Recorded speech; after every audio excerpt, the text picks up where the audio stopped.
ओम नमो भगवते वासुदेवाय। भक्ति और शक्ति के संगम सेवा प्रिय राम में आपका स्वागत है। आज हम उस पवित्र कथा का ज्ञान करेंगे जो हर मंगल कार्य से पहले सुनी जाती है। श्री सत्यनारायण व्रत कथा एक ऐसी कथा जिससे सुनने मात्र से दरिद्रता दूर होती है और भक्त को वैकुंठ की प्राप्ति होती है। आइए भगवान श्री सत्यनारायण का ध्यान करते हुए कथा में प्रवेश करते हैं। एक समय की बात है, नैमिषारण्य तीर्थ में सौनकादिक 88,000 ऋषियों ने श्री सूक्त जी से पूछा, हे प्रभु, इस कलयुग में वेद विद्या रहित मनुष्यों को भक्ति किस प्रकार मिल सकती है तथा उनका उद्धार कैसे होगा। हे मुनि श्रेष्ठ, ऐसा कोई तब बताइए जिससे थोड़े समय में ही पुण्य मिले और मनवांछित फल भी मिल जाए। इस प्रकार की कथा सुनने की हम इच्छा रखते हैं। सर्वशास्त्रों के ज्ञाता सूत जी बोले, हे वैष्णवों में पूज्य, आप सभी ने प्राणियों के हित की बात पूछी है, इसलिए मैं एक ऐसे श्रेष्ठ व्रत को आप लोगों को बताऊंगा जिसे नारद जी ने स्वयं लक्ष्मी नारायण जी से पूछा था और लक्ष्मीपति ने मुनि श्रेष्ठ नारद जी से कहा था। आप सब इसे ध्यान से सुनिए। एक समय की बात है, योगी राज नारद जी दूसरों के हित की इच्छा लिए अनेक लोकों में घूमते हुए मृत्यु लोक में आ पहुँचे। यहाँ उन्होंने अनेक योनियों में जन्मे प्राय सभी मनुष्यों को अपने कर्मों द्वारा अनेक दुखों से पीड़ित देखा। उनका दुख देखकर नारद जी सोचने लगे कि कैसा यत्न किया जाए जिसके करने से निश्चित रूप से मानव के दुखों का अंत हो जाए। इसी विचार पर मनन करते हुए वह विष्णु लोक में गए। वहां वह देवों के ईश नारायण की स्तुति करने लगे, जिनके हाथों में शंख, चक्र, गदा और पद्म थे। वे गले में वरमाला पहने हुए थे। स्तुति करते हुए नारद जी बोले, हे भगवान, आप अत्यंत शक्ति से संपन्न हैं। मन तथा वाणी भी आपको नहीं पा सकती है। आपका आदि, मध्य तथा अंत नहीं है। निर्गुण स्वरूप सृष्टि के कारण भक्तों के दुख को दूर करने वाले आप ही हैं। आपको मेरा नमस्कार है। नारद जी की स्तुति सुन भगवान बोले, हे मुनि श्रेष्ठ, आपके मन में क्या बात है? आप किस कार्य हेतु यहाँ पधारे हैं, उसे निसंकोच कहिए। इस पर नारद मुनि बोले कि मृत्यु लोक में अनेक योनियों में जन्मे मनुष्य अपने कर्मों के द्वारा अनेक दुखों से दुखी हो रहे हैं। हे नाथ, आप मुझ पर दया रखते हैं तो बताइए कि वो मनुष्य थोड़े ही प्रयास से अपने दुखों से कैसे छुटकारा पा सकते हैं। श्री हरि बोले, हे नारद, मनुष्यों की भलाई के लिए तुमने बहुत अच्छी बात पूछी है। जिसके करने से मनुष्य मोह से छूट जाता है, वह बात मैं कहता हूँ, उसे सुनो। स्वर्ग लोक व मृत्यु लोक दोनों में एक दुर्लभ उत्तम व्रत है जो पुण्य देने वाला है। आज प्रेम वश होकर मैं उसे तुमसे कहता हूँ। श्री सत्यनारायण भगवान का यह व्रत अच्छी तरह विधान पूर्वक करके मनुष्य तुरंत ही यहाँ सुख भोग कर मरने पर मोक्ष को प्राप्त करता है। श्री हरि के वचन सुन नारद जी बोले कि उस व्रत का फल क्या है और उसका विधान क्या है। यह व्रत किसने किया था? इस व्रत को किस दिन करना चाहिए? सभी कुछ विस्तार से बताएं। नारद की बात सुनकर श्री हरि बोले, दुख व शोक को दूर करने वाला, यह सभी स्थानों पर विजय दिलाने वाला है। मानव को भक्ति व श्रद्धा के साथ शाम को ही श्री सत्यनारायण की पूजा धर्मपरायण होकर ब्राह्मणों व बंधुओं के साथ करनी चाहिए। भक्ति भाव से ही नैवेद्य, केले का फल, घी, दूध, गेहूं का आटा सबाया लें। गेहूं के स्थान पर साठी का आटा, शक्कर तथा गुड़ व सभी भक्षण योग्य पदार्थों को मिलाकर भगवान को भोग लगाएं। ब्राह्मणों सहित बंधु बांधवों को भी भोजन कराएं। उसके बाद स्वयं भोजन करें। भजन कीर्तन के साथ भगवान की भक्ति में लीन हो जाएं। इस तरह से सत्यनारायण भगवान का यह व्रत करने पर मनुष्य की सारी इच्छाएं निश्चित रूप से पूरी होती हैं। इस कलिकाल अर्थात कलयुग में मृत्यु लोक में मोक्ष का यही एक सरल उपाय बताया गया है। श्री सत्यनारायण व्रत कथा का पहला अध्याय संपूर्ण। बोलिए श्री सत्यनारायण भगवान की जय। सत्यनारायण भगवान की व्रत कथा का दूसरा अध्याय। सूत जी बोले, हे ऋषियों, जिसने सबसे पहले इस व्रत को किया उसका इतिहास कहता हूँ, ध्यान से सुनो। सुंदर काशीपुर नगरी में एक अत्यंत निर्धन ब्राह्मण रहता था। भूख प्यास से परेशान वह धरती पर घूमता रहता था।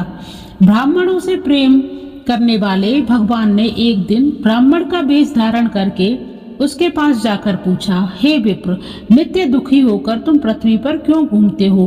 दीन ब्राह्मण बोला, मैं निर्धन ब्राह्मण हूँ, भिक्षा के लिए धरती पर घूमता हूँ। हे भगवान, यदि आप इसका कोई उपाय जानते हो तो मुझे बताइए। वृद्ध ब्राह्मण कहता है कि सत्यनारायण भगवान मनोवांछित फल देने वाले हैं, इसलिए तुम उनका पूजन करो। इसे करने से मनुष्य सभी दुखों से मुक्त हो जाता है। वृद्ध ब्राह्मण बनकर आए सत्यनारायण भगवान उस निर्धन ब्राह्मण को व्रत का सारा विधान बताकर अंतर्ध्यान हो गए। ब्राह्मण मन ही मन सोचने लगा कि जिस व्रत को वृद्ध ब्राह्मण करने को कह गया है, मैं उसे आज जरूर करूंगा। यह निश्चय करने के बाद उसे रात में नींद नहीं आई। वह सवेरे उठकर सत्यनारायण भगवान के व्रत का निश्चय कर भिक्षा के लिए चला गया। उस दिन निर्धन ब्राह्मण को भिक्षा में बहुत धन मिला, जिससे उसने बंधु बांधवों के साथ मिलकर श्री सत्यनारायण भगवान का व्रत संपन्न किया।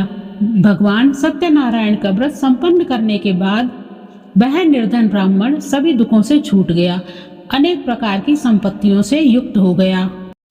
उसी समय से यह ब्राह्मण हर माह इस व्रत को करने लगा।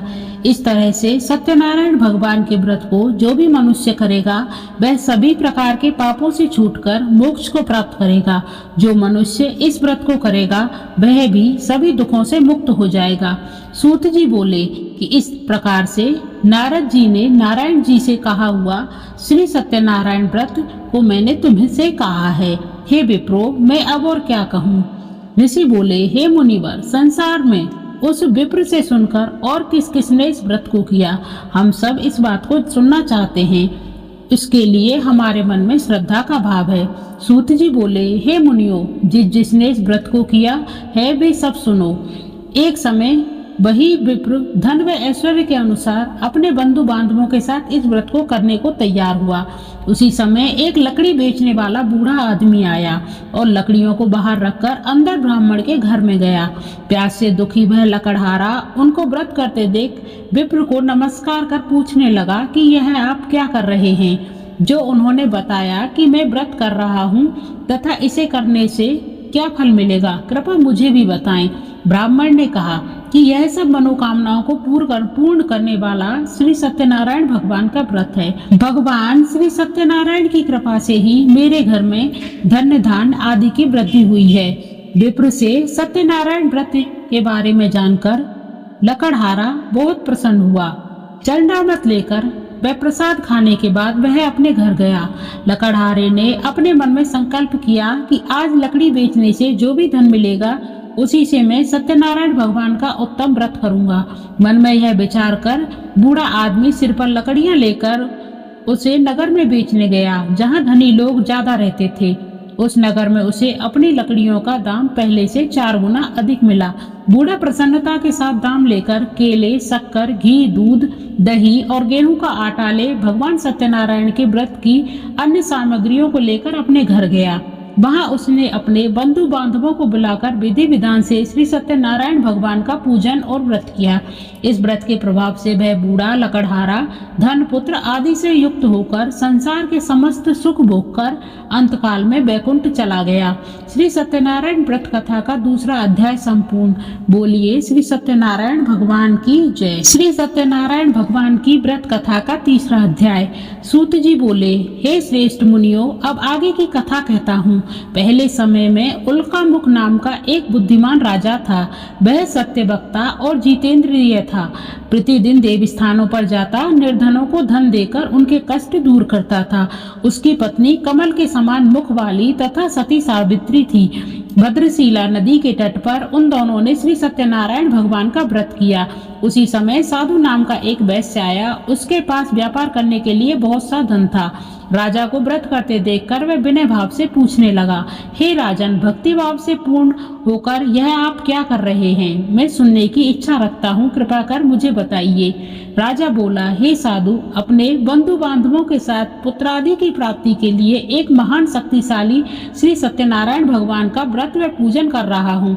राजा के वचन सुन साधु आदर से बोला, हे राजन, मुझे इस व्रत का सारा विधान कहिए। आपकी कथा अनुसार मैं भी इस व्रत को करूंगा। मेरी भी कोई संतान नहीं है और इस व्रत को करने से निश्चित रूप से मुझे संतान की प्राप्ति होगी। राजा से व्रत का सारा विधान सुन व्यापार से निवृत्त हो वह अपने घर गया। साधु वैश्य ने अपनी पत्नी को संतान देने वाला इस उत्तम व्रत का वर्णन कह सुनाया और कहा कि जब मेरी संतान होगी तब मैं इस व्रत को करूंगा। साधु ने इस तरह के वचन अपनी पत्नी लीलावती से कहे। एक दिन लीलावती अपनी पति के साथ आनंदित हो सांसारिक धर्म में प्रवृत्त होकर सत्यनारायण भगवान की कृपा से गर्भवती हो गई। 10वें महीने में उसके गर्भ से एक सुंदर कन्या ने जन्म लिया। दिनों दिन वह ऐसे बढ़ने लगी जैसे कि शुक्ल पक्ष का चंद्रमा बढ़ता है। माता पिता ने अपनी कन्या का नाम कलावती रखा। एक दिन लीलावती ने मीठे शब्दों से अपने पति को याद दिलाया कि आपने सत्यनारायण भगवान के जिस व्रत को करने का संकल्प लिया था उसे करने का समय आ गया है। आप इस व्रत को करिए। साधु बोला, हे प्रिय, इस व्रत को मैं उसके विवाह पर करूंगा। इस प्रकार अपनी पत्नी को आश्वासन देकर वह नगर को चला गया। कलावती पिता के घर में रहकर वृद्धि को प्राप्त हो गई। साधु ने एक बार नगर में अपनी कन्या को सखियों के साथ देखा तो तुरंत ही दूत को बुलाया और कहा कि मेरी कन्या के योग्य वर देख कर आओ।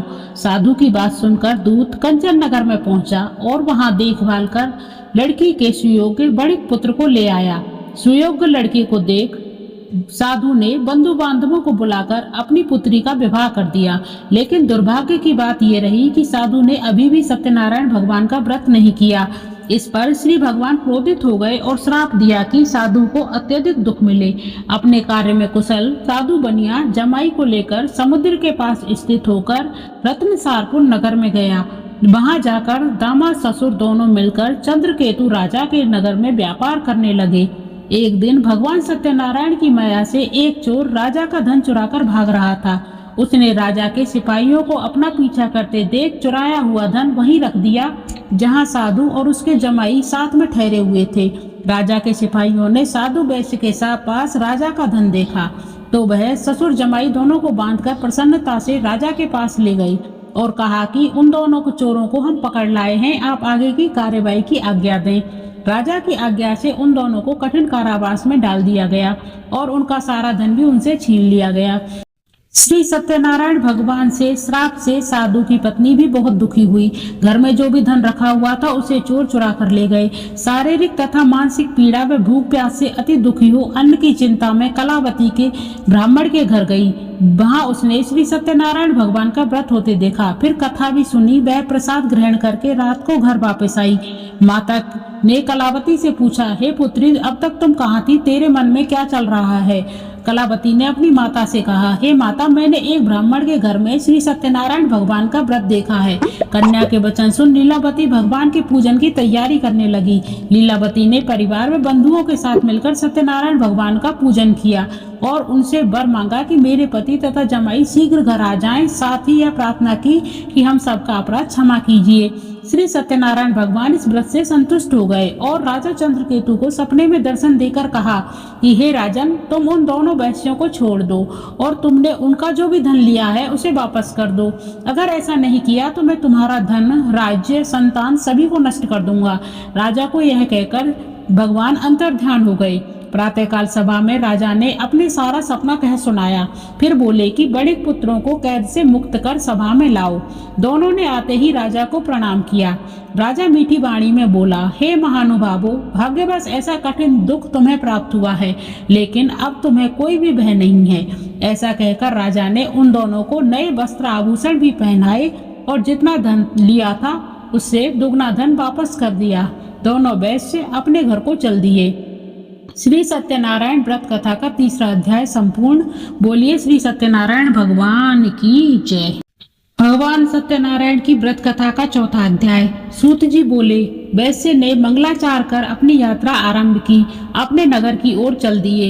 उनके थोड़ी दूर जाने पर एक दंडी वेशधारी श्री सत्यनारायण ने उनसे पूछा, हे साधु, तेरी नाम में क्या है?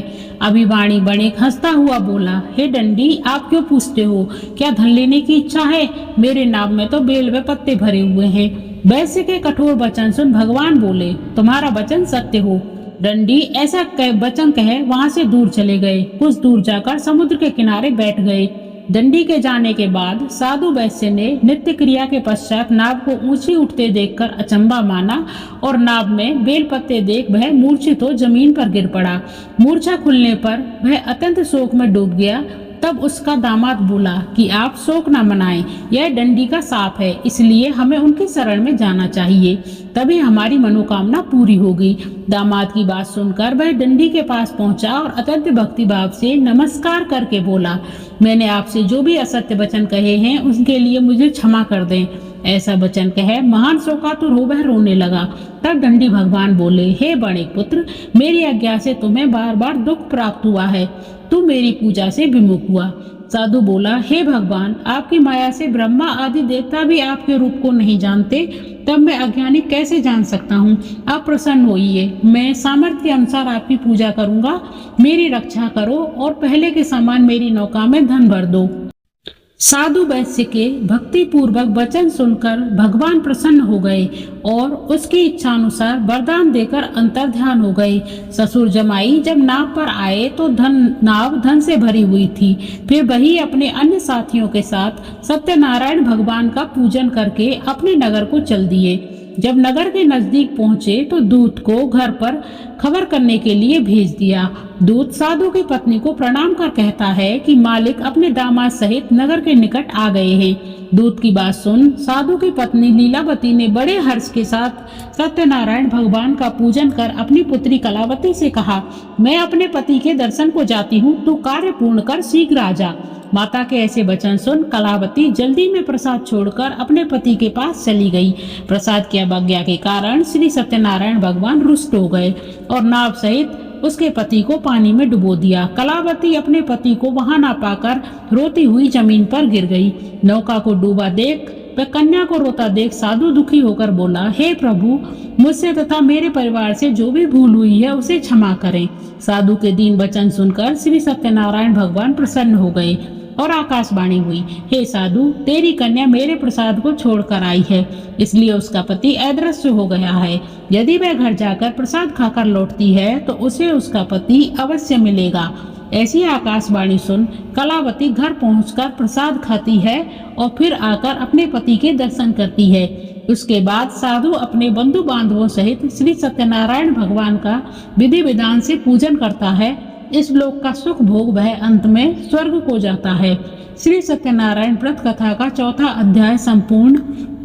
बोलिए श्री सत्यनारायण भगवान की जय। सत्यनारायण भगवान की व्रत कथा का पांचवा अध्याय। सूत जी बोले, हे ऋषियों, मैं और भी एक कथा सुनाता हूँ, उसे भी ध्यान पूर्वक सुनो। प्रजापालन में लीन तुंगध्वज नाम का एक राजा था। उसने भी भगवान का प्रसाद त्याग कर बहुत ही दुख सहन किया। एक बार वन में जाकर वन्य पशुओं को मारकर वह बड़ के पेड़ के नीचे आया। वहां उसने ग्वालों को भक्ति भाव से अपने बंधुओं सहित सत्यनारायण भगवान का पूजन करते देखा। अभिमान बस राजा ने उन्हें देखकर भी पूजा स्थान में नहीं गया, न ही उसने भगवान को नमस्कार किया। ग्वालों ने राजा को प्रसाद दिया, लेकिन उसने वह प्रसाद नहीं खाया। प्रसाद को वहीं छोड़कर अपने नगर को चला गया। जब वह नगर में पहुंचा तो वहां सब कुछ तहस नहस हुआ पाया, तो वह शीघ्र ही समझ गया कि यह सब भगवान ने ही किया है। वह दोबारा ग्वालों के पास गया और विधि पूर्वक पूजा करके प्रसाद खाया तो श्री सत्यनारायण भगवान की कृपा से सब कुछ पहले जैसा हो गया। दीर्घ काल तक सुख भोगने के बाद मरणोपरांत उसे स्वर्गलोक की प्राप्ति हुई। जो मनुष्य इस परम दुर्लभ व्रत को करेगा तो उसे भगवान की सत्यनारायण की अनुकंपा से धन्य दान की प्राप्ति होगी। निर्धन व्यक्ति धनी हो जाता है और भयमुक्त हो जीवन जीता है। संतानहीन मनुष्य को संतान का सुख मिलता है और सारे मनोरथ पूर्ण होने पर मानव अंतकाल में वैकुंठ धाम को जाता है। सूत जी बोले, जिन्होंने पहले इस व्रत को किया है, अब उसके दूसरे जन्म की कथा कहता हूँ। वृद्ध सतानंद ब्राह्मण ने सुदामा का जन्म लेकर मोक्ष की प्राप्ति की। लकड़हारे ने अगले जन्म में निषाद बनकर मोक्ष को प्राप्त किया। उल्कामुख नाम का राजा दशरथ होकर बैकुंठ को गया। साधु नाम के वैश्य ने मोरध्वज बनकर अपने पुत्र को आरे से चीरकर मोक्ष पाया। महाराज तुंगध्वज ने स्वयंभू होकर भगवान में भक्ति युक्त हो कर्म कर मोक्ष को पाया। श्री सत्यनारायण व्रत कथा का 5वां अध्याय संपूर्ण। बोलिए श्री सत्यनारायण भगवान की जय। कथा सुनने के बाद भगवान श्री सत्यनारायण की आरती जो स्क्रीन पर दी हुई है, इसे गाएं तथा अंत में सभी को प्रसाद वितरित कर स्वयं प्रसाद ग्रहण करें। तो भक्तों, यह थी श्री सत्यनारायण भगवान की पावन कथा। याद रखिए, सत्य ही ईश्वर है और श्रद्धा ही भक्ति का आधार है। भगवान सत्यनारायण आपकी झोली खुशियों से भर दें और आपके घर में सुख तथा समृद्धि का वास हो। अगर आपको यह कथा आनंदमयी लगी तो इसे अपने मित्रों और परिवार के साथ साझा जरूर करें। ऐसी ही और भी पौराणिक और भक्तिपूर्ण कथाओं के लिए आपके अपने चैनल शिव प्रिय राम को अभी सब्सक्राइब करें और बेल आइकन दबाना ना भूलें। कमेंट में जय श्री सत्यनारायण लिखकर अपनी हाजिरी जरूर लगाएं। धन्यवाद।